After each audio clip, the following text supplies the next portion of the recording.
today, reaching a new arena doesn't feel like much. You just kind of breeze past one after the other and it feels kind of empty.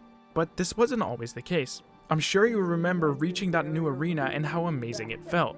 And there's actually a lot of reasons at play here. From the overwhelming number of arenas to the literal addition of bots, a lot has changed over the years. But to really understand why it doesn't feel the same anymore, we need to understand what made it feel so special in the first place.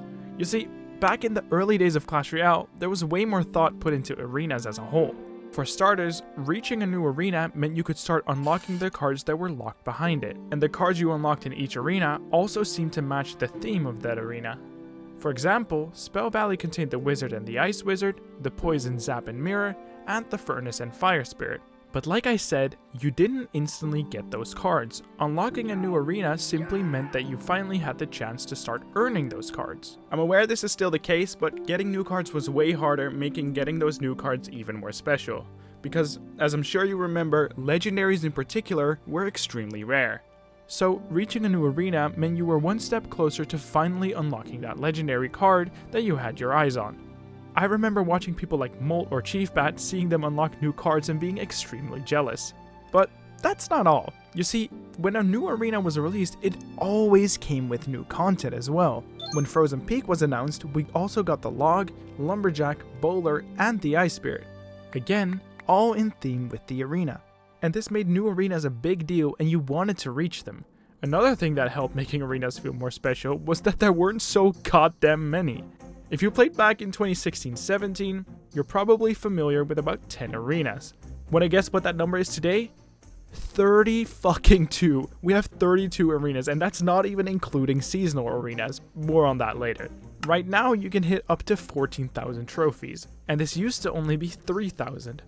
Also, fun fact, back then, this was called Legendary Arena, not Hog Mountain. The current Legendary Arena didn't even exist yet. Players who hit Legendary Arena and climbed more would also get something called Legendary Trophies.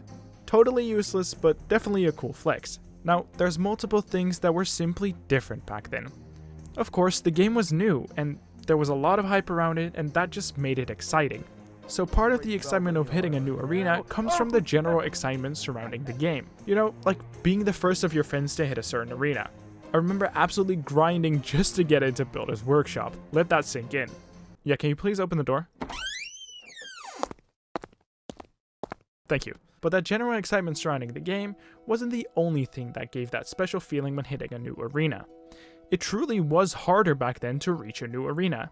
And difficulty makes a milestone feel worth it. Look, I'm a big Hollow Knight fan, and a big part of what makes defeating a boss so fun is the difficulty. If a boss isn't hard, it simply doesn't give you that same level of satisfaction from beating it. And it also isn't nearly as memorable. And the same goes for arenas. This is something known as effort justification. Effort justification is a psychological bias where people overvalue an outcome they worked hard to achieve, even if the actual result is mediocre. And that effort you put in makes hitting that arena much more memorable. Remember how I said I had to grind just to get into Builder's Workshop? That's a perfect example of effort justification. Even back then, it wasn't impressive, but because I spent so many hours losing and winning, it felt worth it when I finally reached it. Nowadays, I bet you don't even know the name or order of the arenas that we have, because you just breeze past them so easily. But then, why was it so much harder? Well, progression simply was way slower. Gold was scarce, epics weren't easy to get by, there were no magic items, no events, and more importantly, no guides. There was no Royal API or pro players uploading the best decks and shaping the meta. You just figured it out. I mean, I remember thinking spawners were OP, even though we know Barbarian Hut is the worst card in the game. Sorry, alt. Then there's also the fact that you could drop out of an arena. Now if you reach a new arena and you lose no trophies. You can't drop below that amount anymore. Back then, you had the risk of losing it, which obviously added to the challenge. But probably one of the biggest things is you were playing against real people instead of bots. Now, you might be surprised to hear this, and honestly, I don't blame you. But before I tell you just how these bots influence the game, please consider subscribing. I want to try and hit 10k subscribers before the end of the year, and with your help, I'm sure we can. Thank you. As you may know, Clash Royale has a tutorial with bots. You play against them in training camp, and once you've completed this, you move on to the Goblin Stadium, where you get to play against real players. At least, that's how it used to be. You see, in April of 2019, Clash Royale added trophy gates. You know, the thing that makes it so you can't drop below your arena. But in the same update, they actually sneakily added bots to the game. And I'm not talking about training camp. They added bots up to 4,000 trophies.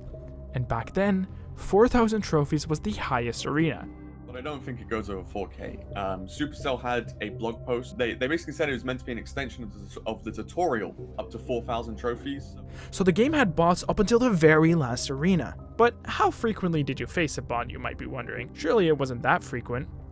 Well, 1 in 3 matches. So how many bots do you think there are? I just started a fresh new account, played it to 4K over, like 2 weeks or so, and 35% is what I got. So I think if you were to start a new account, or anyone watching this video start a new account, I think they would encounter, 30 to 40% of their games being bots. Wow, that's a huge number, man. And this is something that the community actually found out in June of 2020. For me, it's like they have never ever joined a clan, and we have proof of that because they haven't achieved the achievement, but they have donated cards. So how a real player would go about that? Not a clue. That to me sells it that they're totally a bot. And yeah, I think that's impossible, right?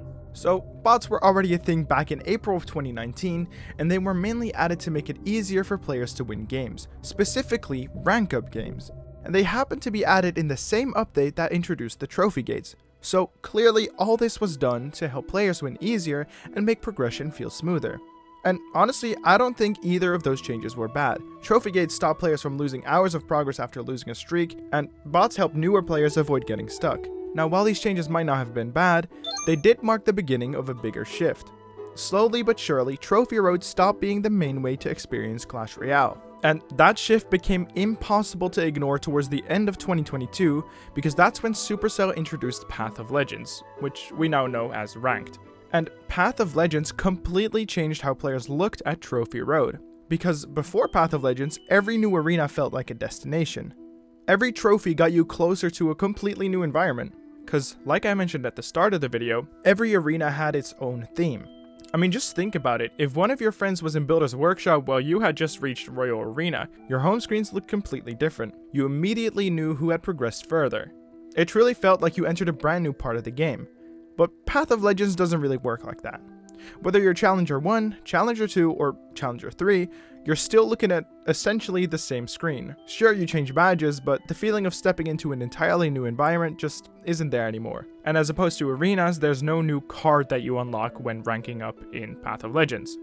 Now, this is not necessarily a bad thing. I actually think that Path of Legends was a great addition to the game, because the old league system reset your trophies every season, and a lot of players hated losing all that progress. Path of Legends just gave competitive players a much better ranked experience. But whether that was a good or bad change isn't really the point. The point is that Path of Legends quietly moved the spotlight away from Trophy Road. Reaching a new arena was no longer the finish line, it became the thing you did before the real climb actually started. And that wasn't the only way arenas became less important. Because back in the early days of Clash Royale, and I'm talking like 2016, if you wanted rewards, you had to play Trophy Road. That was the game. There was no casual 1v1, there was no Path of Legends, Clan Wars didn't exist yet, and there weren't dozens of events or other ways to get rewards. If you wanted to earn chests to get some gold and cards to progress your account, you had to put your trophies on the line. Every battle mattered because every battle carried risk. But nowadays, progression is spread across almost every mode in the game. And again, I honestly think these are good changes. Progression today is far more generous than it used to be. But this does mean that arenas no longer carry the same importance that they once did.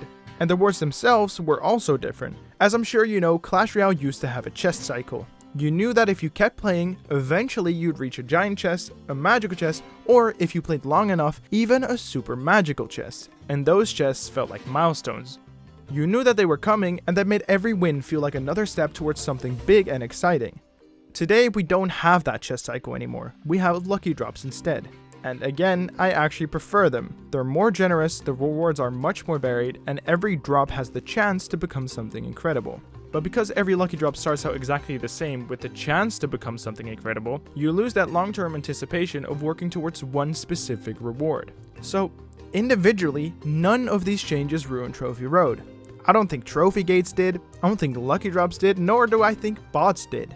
But all these changes together did slowly separate progression from Trophy Road and thus arenas. And once Trophy Road stopped being the absolute center of Clash Royale, reaching a new arena also stopped feeling like the achievement that it once was.